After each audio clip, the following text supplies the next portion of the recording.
Hi, my name is Claudia Augustin, and this is my second reflective video on single parents or caregivers and its effects on family literacy. All right, so one of the connections I made, pretty much where it was talking, like the information, especially we talked about this week, a two-parent home is more effective than a single-parent home.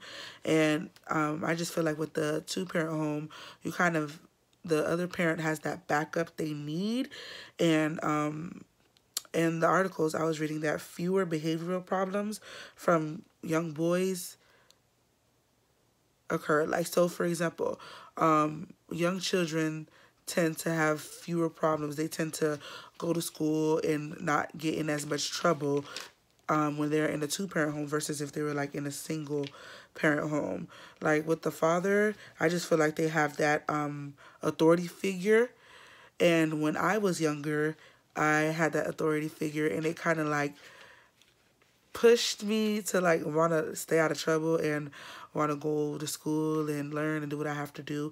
And another thing for me, with a two-parent home, I connected with this because I grew up in a two-parent home. So it's like, you know, one parent was always passive, but it was just nice to have, like, I had that one parent that would be like, oh, it's okay. And then I had that one parent was like, she has to do what she has to do. Like, and it was nice because with the two parent homes, my parents kind of took turns helping me with like homework or reading. And my parents would both come to my meetings.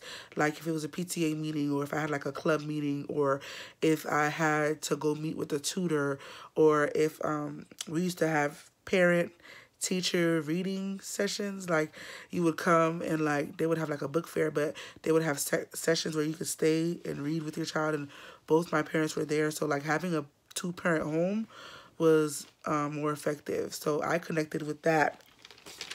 And one of the things I wanted to like that I saw as a challenge, one of the challenges is getting the parents to understand that the childhood years are very crucial. Like the beginning years are the years where the foundation is set. Like that's where you have to start. Like many times, like a lot of times I see in my community, the parents will have an issue, so the mom won't want the father to see the child. And then when the child gets to a point where they really need their father, like, you know, they're getting in trouble in school, or like they're falling behind, or they're not making the connections that they need to make, or, you know, they're developmentally delayed, then the mom wants the father to come back, like, hey, you need to come, I need your help, you have to do your part. But it's kind of too late because if you don't set that foundation from the beginning, you know, it's not going to be as easy if you're jumping in like in the middle of their like adolescent years. And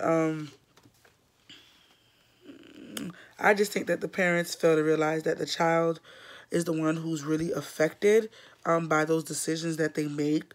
And it's after when they realize that the child is steering in the wrong direction, that's when they feel like there needs to be a change. But like me and one of my other classmates were talking about, it starts from the beginning. So right when the child is born, that's when the literacy comes in, like reading stories even when the child is in the womb. Like, all right, so a key concept that was important to address is that mothers and fathers, they play two different roles. Like, for example, the mother is more nurturing and the father is a bit more like authoritative, per se. Like, both parents provide security and confidence in their own way. And mothers nurture while fathers tend to be the role model, showing how to go about like certain situations. But parents need to come together and enforce the literacy aspect. Even like I talked about in my other video, even if the parents can't come together, or even if they do separate, it's very important for them to both play a role in the literacy aspect. Even if they have to take turns going to meeting, take turns doing homework with the child, that's very important because the child needs both parents, not just one parent.